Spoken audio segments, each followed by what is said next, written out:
હવે જોઈએ સમાચાર વિસ્તારથી।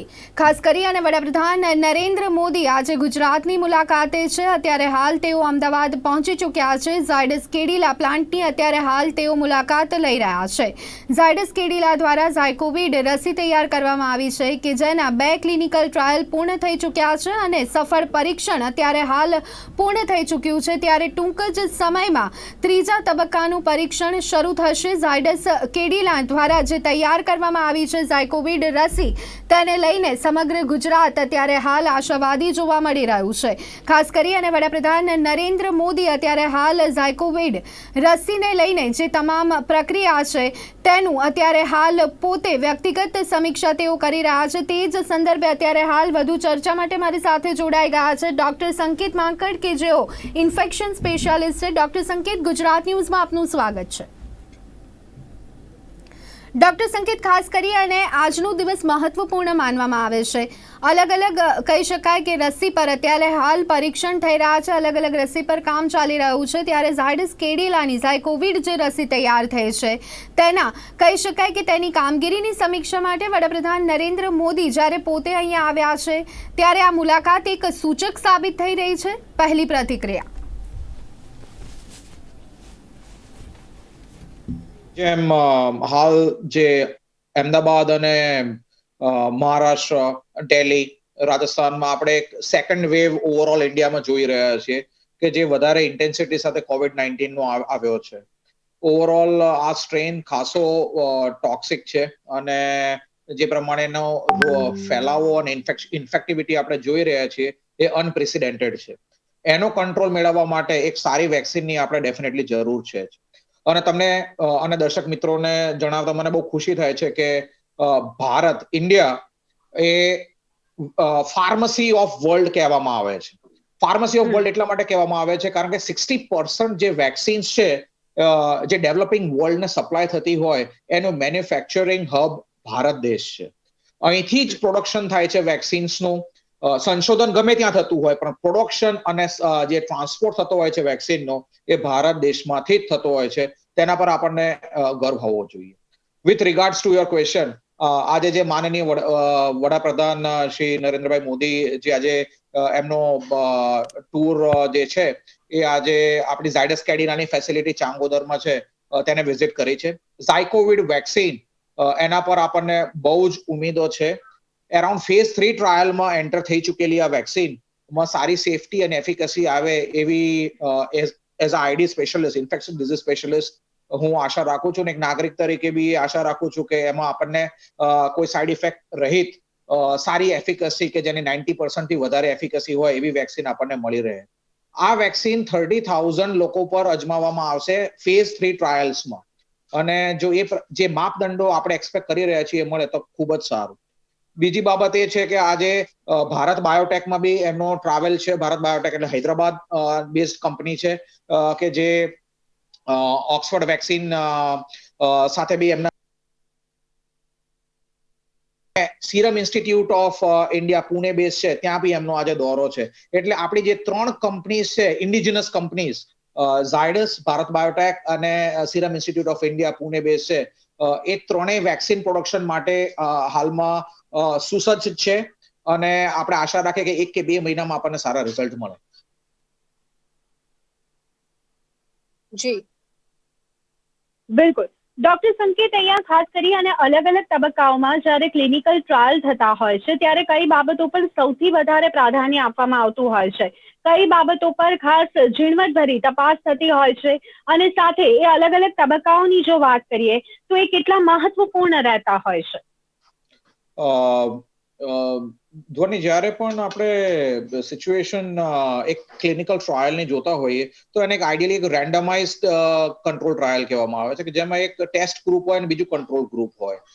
એટલે એક જે આપણે જે હેલ્ધી વોલન્ટિયર્સ પર વેક્સિન ટ્રાયલ્સ કરવામાં આવતા હોય છે એવા વોલન્ટિયર્સ કે જેમને કોઈ રોગ નથી, જેમને શરદી, ખાંસી કે તાવ નથી, એ લોકોને ચૂઝ કરવામાં આવતા હોય છે અને એમને સ્પેસિફિક એક જે આપણો સ્ટડી ક્વેશ્ચન હોય એના પ્રમાણે એને ડોઝીસ આપવામાં આવતા હોય છે। જનરલી આ જે કોવિડ વેક્સિનના બધા ટ્રાયલ્સ છે એમાં 2 ડોઝ આપવામાં આવતા હોય છે 28 દિવસના અંતરમાં।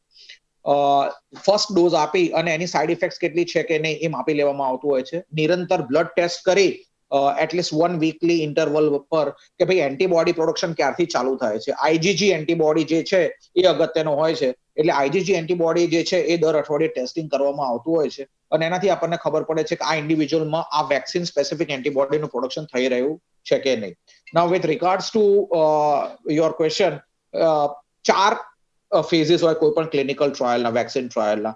ફેઝ 1 હોય એ એક્સપેરિમેન્ટલ એનિમલ્સ પર બેઝડ હોય કે એમાં એન્ટીબોડી પ્રોડક્શન થાય છે કે નહીં, કારણ કે સ્ટ્રેટ હવે તમે મનુષ્ય ઉપર એનો પ્રયોગ ન કરી શકો. એટલે ફેઝ 1 ટ્રાયલ એનો હોય. ફેઝ 2 10 થી 1000 લોકો ઉપર થતો હોય અને ફેઝ 3 જેમ મેં તમને જણાવ્યું તેમ ઝાયકોવિડ છે એ 30,000 ઉપર એનું થવાનું છે પરીક્ષણ. એટલે ફેઝ 3 ટ્રાયલ્સ જો સરખી રીતે ક્લિયરન્સ આવી જાય તો આપણને સેફટી કેટલી છે ખબર પડી જાય. કારણ કે કોઈ પણ વેક્સિનમાં સેફટી અગત્યની છે કે ઇન્જેક્શન સાઇટ આપ્યું ત્યાં ગાડી દુખાવ થાય છે કે નહીં, એને માઇનર સાઇડ ઇફેક્ટ થાય. સાદો તાવ આવે છે એને માઇનર સાઇડ ઇફેક્ટ થાય. પણ જો કોઈને વધારે તકલીફ થતી હોય, ખેંચ આવી જવી કે પછી બ્લીડિંગ થઈ જવું કે એવું કોઈ બી સાઇડ ઇફેક્ટ થતી હોય તો એ આપણને ફેઝ 3 ટ્રાયલમાં ખબર પડી જતી હોય કાં તો ફેઝ 2 ટ્રાયલમાં પડી જતી હોય.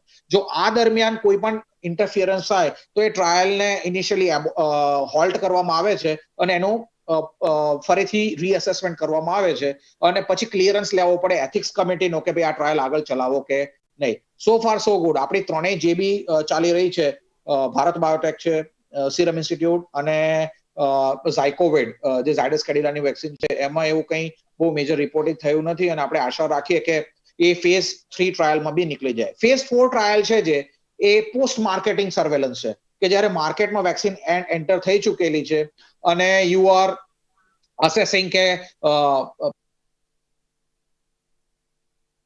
જ્યારે એનો યુઝ થઈ ચૂકેલો છે તો એમાં કેવી રહી છે એફિકસી અને સેફટી બની. એફિકસી એટલે કે કેટલી ગુણવત્તા છે વેક્સિનમાં, સેફટી એટલે કેટલી સેફ છે વેક્સિન, સાઇડ ઇફેક્ટ નથી. એટલે આ બે માપદંડો છે, સેફટી અને એફિકસી, જેના ઉપર આપણે અસેસમેન્ટ કરતા હોઈએ છીએ. જી બિલકુલ. એટલે અહીંયા તમામ પ્રકારની માહિતી અત્યારે હાલ આપણે ડોક્ટર સંકેત પાસેથી મેળવી કે કઈ રીતે તમામ તબક્કામાં કહી શકાય કે એક જે ક્લિનિકલ ટેસ્ટ થતો હોય છે વેક્સિન માટે એ કઈ રીતે થતું હોય છે. ડોક્ટર સંકેત, ખાસ કરી અને વર્તમાન જે પરિસ્થિતિ છે, કોરોનાના કેસની સંખ્યા વધી રહી છે, વડાપ્રધાન નરેન્દ્ર મોદી આજે પુણે ખાતે સિરમ ઇન્સ્ટિટ્યૂટની પણ મુલાકાત લેવાના છે. ઓક્સફોર્ડ દ્વારા જે વેક્સિન તૈયાર કરવામાં આવી છે ખાસ કરી અને તેનું નિરીક્ષણ પણ પોતે કરવાના છે. મહત્વની બાબત એ છે કે સિરમ ઇન્સ્ટિટ્યૂટની જો વાત કરીએ અથવા તો કેપેસિટીની જો અહીંયા વાત કરવામાં આવે તો શું લાગે છે કે આવનારા સમયમાં કહી શકાય કે જો આપણે અહીંયા સફળ રહીએ છીએ તો ન માત્ર ભારત પરંતુ સમગ્ર વિશ્વ કહી શકાય કે એક રીતે ભારતની મદદ લેશે, ત્યારે આપણી જે ક્ષમતા છે એ કેટલી અહીંયા રહેલી છે? મેં તમને જણાવ્યું કે India is a pharmacy of the world અને ખાસ કરીને જ્યારે વેક્સિનનું પ્રોડક્શનનો ઇસ્યુ આવે છે ત્યારે તો ઇન્ડિયા ઇઝ ધી ચેમ્પિયન એમ કહી શકાય. સમગ્ર વિશ્વ ભારત દેશ સામે હાલ એક્સપેક્ટેશન રાખીને બેઠું છે કે જે ક્વોન્ટિટીમાં આપણે વેક્સિન્સ જોઈશે, તમે જુઓ તો ઝાયકોવિડ છે કે સિરમ ઇન્સ્ટિટ્યૂટ છે, કાં તો તમે ઇવન રશિયા જે છે, રશિયા એ એક્સપેક્ટ કરતું હતું કે ભારત પ્રોડક્શન કરે. એને ડોક્ટર રેડીઝ સાથે કોલેબોરેશન કર્યું. સ્પુટનિક 5 વેક્સિન જે છે, રશિયન વેક્સિન જે પ્રથમ વેક્સિન જે ઇફેક્ટિવિટી માટે જાણીતી થઈ હતી, તમને યાદ હોય તો આપણે એક પ્રોગ્રામ કર્યો હતો 3 મહિના પહેલા કે સ્પુટનિક 5 જે રશિયન વેક્સિન છે એની સ્પુટનિક 5 ની વેક્સિનની એફિકસી મોર ધેન 90 to 95% આવી છે. એના પ્રોડક્શન માટે હવે આગળ ઇન્ડિયામાં જ કરવામાં આવી રહ્યું છે અને એવું માનવામાં આવી રહ્યું છે કે 1 crore doses, 1 to 10 crore doses over next 1 year production India કરશે. એટલે તમે જુઓ તો રશિયાને બી સપ્લાય ઇન્ડિયા જ કરશે અને સબસિક્વન્ટલી વર્લ્ડને બી. એટલે જો રશિયા પણ વેક્સિન માટે જે એમણે ઇન્વેન્ટ કરી છે એનું પ્રોડક્શન ઇન્ડિયામાંથી જ થશે અને 1 to 10 crore doses નું અનુમાન છે એમનું પ્રોડક્શનનું ફ્રોમ ઇન્ડિયા ઇટસેલ્ફ. એની સાથે તમે જેમ સિરમ ઇન્સ્ટિટ્યૂટ ઓફ ઇન્ડિયાની વાત કરી તો એ લોકો એલાઇન્ડ છે એસ્ટ્રાઝેનેકા સાથે, which is a British company. એટલે એસ્ટ્રાઝેનેકાની જે વેક્સિનની એફિકસી છે, even A half dose of vaccine, half dose લેવાથી પણ એની એફિકસી 90% જેટલી આવેલી છે. એટલે સિરમ ઇન્સ્ટિટ્યૂટ ઓફ ઇન્ડિયા તરફ બી આપણે એક્સપેક્ટેશન રાખીએ કે એ લોકો એડિક્વેટ ડોઝીસ નું મેન્યુફેક્ચરિંગ કરી જાણશે. ઇનફેક્ટ એ લોકોએ તો પ્રોડક્શન એ લેવલ પર કરી દીધું છે અને જ્યાં સુધી ઇન્ડિયન ટ્રાયલ છે જે સિરમ ઇન્સ્ટિટ્યૂટના એ પણ એન્કરેજિંગ જ આવી રહ્યા છે. ઓલ્ધો એ લોકોએ બહાર નથી પાડેલા પણ તેમ છતાં આપણે આશા રાખીએ કે સિરમ ઇન્સ્ટિટ્યૂટ ઓફ ઇન્ડિયા એ પણ આપણું it is one of the best companies serum institute કે જે આપણને સર્વશ્રેષ્ઠ ગુણવત્તાવાળી વેક્સિન અને સાઇડ ઇફેક્ટ રહિત વેક્સિન. ડોક્ટર સંકેત, ચોક્કસ તાપમાન જળવાઈ રહે એ પણ જરૂરી છે. ત્યારે અહીંયા સ્ટોરેજને લઈને જો વાત કરવામાં આવે તો ખાસ કરી અને આપણી ઇન્ફ્રાસ્ટ્રક્ચરની દ્રષ્ટિએ કેટલા મજબૂત જોવા મળી રહ્યા છે? તમે જે ક્વેશ્ચન પૂછ્યો છે એકદમ ડેફિનેટલી વેલ ઇન્ડિકેટેડ છે. કારણ કે આપણે જ્યારે બી વેક્સિનની વાત કરતા હોઈએ તો હંમેશા ટેમ્પરેચર સૌથી અગત્યનું હોય છે કોઈ પણ વેક્સિન માટે. સે ફોર એક્ઝામ્પલ તમે ફાઇઝરની વેક્સિન લો તો ફાઇઝરની વેક્સિનની ગુણવત્તા ખૂબ સારી છે જે અમેરિકન કંપનીએ પ્રોડ્યુસ કરી છે અને ઇન્વેન્ટ કરી છે. પણ ફાઇઝરની વેક્સિનની લિમિટેશન એ છે કે તમારે એને એક્સ્ટ્રીમ લો ડિગ્રી ટેમ્પરેચર્સ પર જોઈએ છે, અરાઉન્ડ -50 to -70 ની વચ્ચે. એટલે બહુ સ્ટ્રિન્જન્ટ છે એને ફોલો કરવું. અને આ પર્ટિક્યુલર ડેવલપિંગ કન્ટ્રીઝ છે, એશિયન કન્ટ્રીઝ છે કે જ્યાં આગળ ટેમ્પરેચર કોલ્ડ ચેન કહેવામાં આવે છે, કોલ્ડ ચેન વેક્સિન સ્ટોરેજ માટે જે બી યુઝેજ હોય છે એના માટે. એટલે કોલ્ડ ચેન મેન્ટેન કરવું બહુ અઘરું હોય છે. તમે એક લેવલ પર એરપોર્ટ સુધી આવે ત્યારે મેન્ટેન કરી શકો છો પણ સબસિક્વન્ટલી જ્યારે એનો ટ્રાન્સપોર્ટ સિટીમાં થવાનો હોય, સિટીમાંથી ડિસ્ટ્રિક્ટ લેવલ પર, ડિસ્ટ્રિક્ટમાંથી સબ ડિસ્ટ્રિક્ટ લેવલ પર, ત્યાંથી વિલેજીસમાં, ગામડાઓમાં જ્યારે જવાનું હોય ત્યારે એક કોલ્ડ ચેન જે આખી છે એ મેન્ટેન રહે છે કે નહીં એ બહુ અગત્યની બાબત છે. એનું કારણ છે કોલ્ડ ચેનમાં જો બ્રેકેજ આવે, કટ ઓફ થાય તો એફિકસી પર અસર થાય, એટલે કે એની જે વેક્સિનની ગુણવત્તા છે તેના પર અસર આવે છે અને સાઇડ ઇફેક્ટ થવાની પોસિબિલિટી બી વધી જતી હોય છે જો કોલ્ડ ચેનમાં બ્રેકડાઉન થાય તો. ભારત દેશ એક રીતે તમે જુઓ તો ઓરલ પોલિયો વેક્સિનથી આપણે જે ઓરલ પોલિયો વેક્સિનના કેમ્પેઇન છે એ વર્ષમાં 1 થી 2 વાર આપણે થતા જ હોય છે, આપણે જાણીએ જ છીએ. એટલે કોલ્ડ ચેન મેન્ટેન કરવા માટે આપણે એવું નથી કે આપણે એટલા ઇમેચ્યોર છે. We are mature enough to handle that. પણ આપણી જોડે એક એવી વેક્સિન હોવી જોઈએ કે જેને એટલી બધી સ્ટ્રિન્જન્ટ ટેમ્પરેચર ગાઈડલાઇન્સને મેન્ટેન ના કરતી હોવી જોઈએ. Pfizer can maintain that in America, બરોબર છે, બટ ફાઇઝર કેટલું ગુણવત્તા ઇન્ડિયામાં રાખી શકે છે એ ક્વેશ્ચનેબલ છે, થોડું ક્વેશ્ચનેબલ છે. એટલા માટે ઝાયકોવિડ જે આપણી ઝાયડસ કેડિલાની વેક્સિન છે અગત્યની થઈ જાય છે, ભારત બાયોટેકની વેક્સિન બહુ અગત્યની થઈ જાય છે અને સિરમ ઇન્સ્ટિટ્યૂટની વેક્સિન. કારણ કે આમાં આટલા સ્ટ્રિન્જન્ટ જે કોલ્ડ ચેઇનના મેન્ટેનન્સના જે છે પેરામીટર્સ છે, જે માપદંડો છે એ એટલા સ્ટ્રિન્જન્ટ ડેફિનેટલી હશે પણ -50 કે -70 જેટલા નહીં હોય. જી બિલકુલ. સામાન્ય રીતે ડોક્ટર સંકેત આપણે જોતા હોઈએ છીએ કે કોઈ પણ રસી તૈયાર કરવામાં લગભગ 8 થી 10 વર્ષનો સમય જતો હોય છે, પરંતુ જ્યારે વાત કોરોનાની છે, આ પેન્ડેમિક પરિસ્થિતિમાંથી આપણે જ્યારે પસાર થઈ રહ્યા છે ત્યારે લગભગ 8 થી 10 મહિના જેટલો સમય લાગ્યો છે અને હજી પણ આગળ થોડોક સમય લાગી શકે છે, પરંતુ એકંદરે ઘણા ઝડપી પરિણામો આપણને મળ્યા એમ આપણે કહી શકીએ. ધ્વની, આ જે સિચ્યુએશન છે as of now A unprecedented છે. અનપ્રેસિડેન્ટેડ એટલે અવિશ્વસનીય અને અકલ્પનીય છે મનુષ્ય માટે.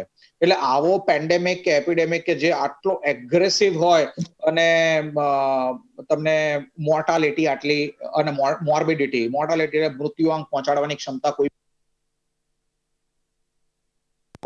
પ્લસ તમે ખર્ચા જુઓ તો હોસ્પિટલાઇઝેશનના, હોસ્પિટલ્સ ફૂલ થઈ જવી, એ આ ભારત દેશની વાત નથી કરતો, સમગ્ર વિશ્વની વાત કરું છું. અમેરિકામાં બી એ જ હાલત છે, યુરોપમાં બી એ જ હાલત છે કે that hospitals R full, beds મળવા બી એક ડિફિકલ્ટી થઈ ગઈ છે. આજે હોમ કેર છે એ જેટલું બધું ઘરે જે કેર આપવા માટે નર્સિંગ છે એની ડિમાન્ડ એટલી વધી ગઈ છે, એનાથી બી તમે એસ્ટિમેટ નીકાળી શકો છો કે કેટલું અનપ્રેસિડેન્ટેડ છે.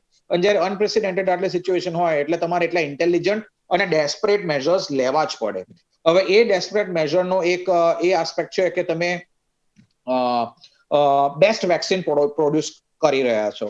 એવી વેક્સિન કે જે તમારે ટૂંકા ગાળામાં જ પ્રોડ્યુસ કરવી પડી છે, એનું ઇન્વેન્શન કરવું પડ્યું છે. એના માટે મારે એક વસ્તુ જણાવવી પડે કે વેક્સિન વસ્તુ શું છે અલ્ટિમેટલી? એ વાયરસ જ છે જેને ઇનએક્ટિવેટ કરવામાં આવ્યો છે. એ ઇનએક્ટિવેશનની વિવિધ પ્રક્રિયાઓ હોઈ શકે છે, અલગ અલગ પ્રોસિજર્સ હોઈ શકે છે, અને એને એક વેક્ટર ઉપર ચડાવી દેવામાં આવે છે ઇનએક્ટિવેટેડ વેક્સિનને, અને એ તમારામાં ઇન્જેક્ટ કરવામાં આવે છે, જેથી કરીને મિમિક કરે. ઇટ ઇઝ મિમિક, એટલે મિમિક્રી કરે છે જે સાચા વાયરસ છે એની, અને તમારા જે સેલ્સ છે, ટી સેલ્સ છે, કે જે તમારા બોડીનો ડિફેન્સ છે એને એક્ટિવેટ કરે છે. અને T cells in other words memory T cells બની જાય છે.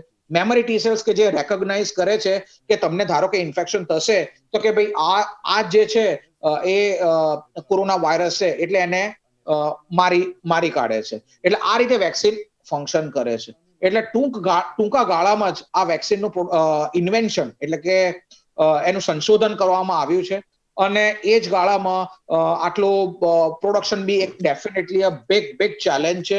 અને આઈ હોપ કે આપણે એ ચેલેન્જને અપ ટુ ડેટ રહીએ અને આપણે મનુષ્ય જાતિને બચાવી શકીએ આ મહામારી. જી બિલકુલ.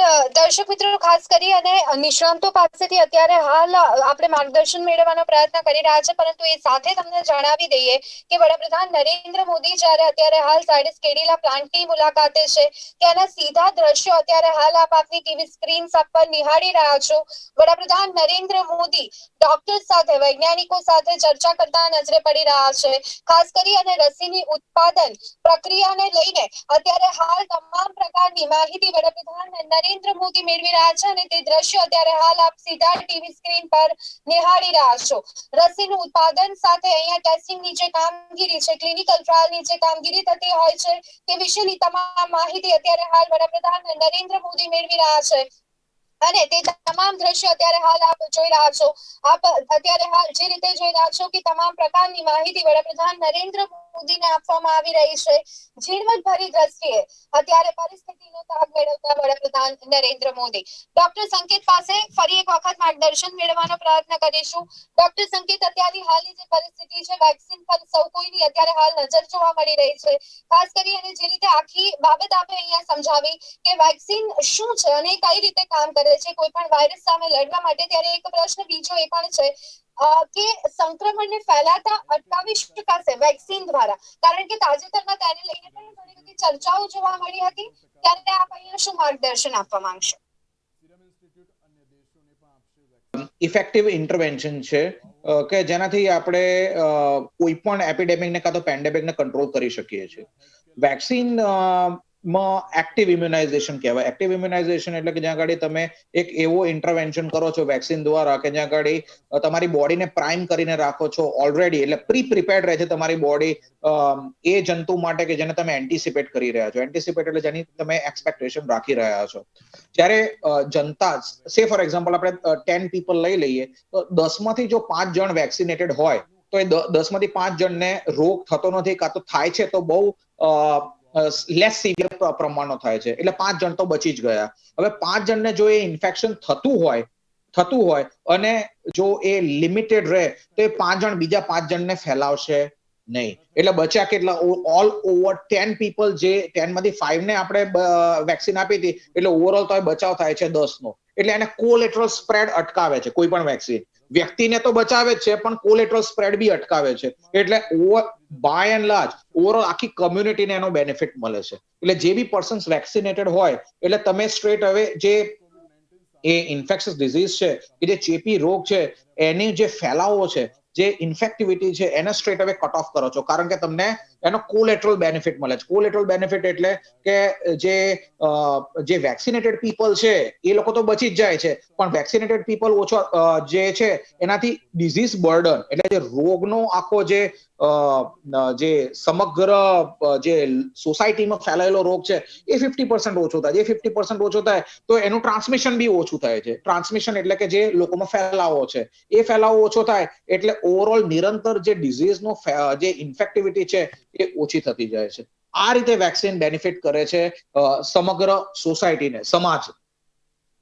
જી ડોક્ટર સંકેત, અહીંયા વેક્સિનની વાતને લઈને લોકોમાં ખુશી ચોક્કસ છે, કારણ કે ઘણા વખતથી હવે એક માત્ર કહી શકાય કે આપણી પાસે આશા એ હતી કે વેક્સિન આવે અને જલ્દીમાં જલ્દી કોરોનાથી છુટકારો મળે. ત્યારે જ્યારે વેક્સિનને લઈને હવે ધીરે ધીરે સારા સમાચાર બધી બાજુથી મળી રહ્યા છે, ત્યારે એક લોકો પહેલેથી એક હળવા મૂડમાં જોવા મળી રહ્યા છે, અને એમાં પણ જ્યારે વેક્સિનના સમાચાર આવ્યા ત્યારે વધુ હળવા જોવા મળી રહી છે. પરંતુ હજી એ સમય નથી આવ્યો કે લોકો અહીંયા હળવા બની જાય, ગાઈડલાઈનનું પાલન ન કરે. કદાચ આ પરિસ્થિતિ વધારે ખતરો અહીંયા લાવી શકે છે. ત્યારે આપ શું એડવાઇસ કરવા માંગશો? ધ્વનિ, સૌથી ઇમ્પોર્ટન્ટ બાબત એ છે કે આપણી બેસ્ટ વેક્સિન આપણો માસ્ક છે. Mask mask up India, mask up India નામનું કેમ્પેન આપણે ચલાવવું જોઈએ. Mask up India, totally mask up India. જે રીતે મેક ઇન ઇન્ડિયા કેમ્પેન છે, જે રીતે વેરિયસ સૂત્રો છે, એ રીતે સૂત્ર mask up India is the way forward for the next 2 to 3 months. કારણ કે જે તમે આ સેકન્ડ વેવ આપણો જોયો, સેકન્ડ વેવ જે છે એ બહુ જ ડેવેસ્ટેટિંગ રહ્યો છે, વિનાશક રહ્યો છે, કેટાસ્ટ્રોફિક. ઇવન મારું જે વિશ્લેષણ કહે છે કેટાસ્ટ્રોફિક રહ્યો છે આજે સેકન્ડ વેવ. કેમ? કારણ કે આપણે આપણા ફેસ્ટિવલ્સમાં બિઝી થઈ ગયા હતા, સોશિયલ ડિસ્ટન્સિંગનું પાલન થયું નહીં, અનમાસ્કિંગ કરી કાઢ્યું, માસ્કિંગ નહીં અનમાસ્કિંગ કરી કાઢ્યું આપણે. એટલે અને કેટાસ્ટ્રોફિક છે. દરેક વસ્તુ માટે આપણે સરકાર અને કોર્પોરેશનને જવાબદારી આપી ન શકીએ. નાગરિક તરીકે આપણી જવાબદારી છે કે આપણે માસ્ક પહેરીને ફરીએ, જેથી કરીને આપણે બીજાને સંક્રમણના ભોગ ન બનાવીએ અને એના સંક્રમણનો ભોગ આપણે ના બનીએ. each one wear a mask so that you protect the other one. તમે માસ્ક પહેરશો, અને હાલ તો એટલી સિચ્યુએશન ખરાબ છે, મેં પ્રીવિયસલી બી આપણા પ્રોગ્રામ્સમાં કીધું હતું કે માસ્ક આપણે બહાર જ નહીં, ઘરની અંદર પણ પહેરવાની જરૂર છે. જે પણ આપણા વડીલો કે કોઈને શરદી ખાંસી ને તાવ થાય છે, તો આપણે પહેલા જ એનું ટેસ્ટિંગ, એન્ટીજન ટેસ્ટિંગ કોર્પોરેશન બહુ સારી રીતે અવેલેબલ કરાવેલું જ છે. એટલે આપણે અગત્યની બાબત એ છે ઘરમાં પણ માસ્ક પહેરીએ કે જ્યાં આગળ આપણને લાગે કે આપણા ફેમિલી મેમ્બરમાં કોઈ બીમાર છે, શરદી ખાંસી કે તાવ છે, ઘરમાં માસ્ક પહેરશું તો કોરોના ઘરની બહાર રહેશે. જી બિલકુલ, ધન્યવાદ ડોક્ટર સંકેત માંકડ અમારી સાથે જોડાવા બદલ અને તમામ મુદ્દા પર માર્ગદર્શન આપવા બદલ. તો દર્શક મિત્રો, અત્યારે હાલ આપણી પાસે ઇન્ફેક્શન સ્પેશિયાલિસ્ટ ડોક્ટર સંકેત માંકડ જોડાઈ ગયા હતા અને ખાસ કરી અને તેમની સાથે આપણે ચર્ચા કરી હતી. વડાપ્રધાન નરેન્દ્ર મોદી આજે અમદાવાદ ઝાયડસ બાયોટેક પાર્કની મુલાકાતે છે. તમામ પ્રકારની માહિતીઓ તેઓ અત્યારે હાલ મેળવી રહ્યા છે, તમામ પરિસ્થિતિનો તાગ મેળવવાનો પ્રયત્ન કરી રહ્યા છે. જે પરિસ્થિતિ છે અથવા તો કહી શકાય કે જે કામગીરી છે રસીને લઈને, તેની વ્યક્તિગત સમીક્ષા અત્યારે હાલ વડાપ્રધાન નરેન્દ્ર મોદી કરી રહ્યા છે. તમામે તમામ માહિતીઓ આપ સુધી પહોંચાડતા રહીશું, પરંતુ ગુજરાત ન્યૂઝમાં અત્યારે સમય થયો છે રજા લેવાનો. નમસ્કાર.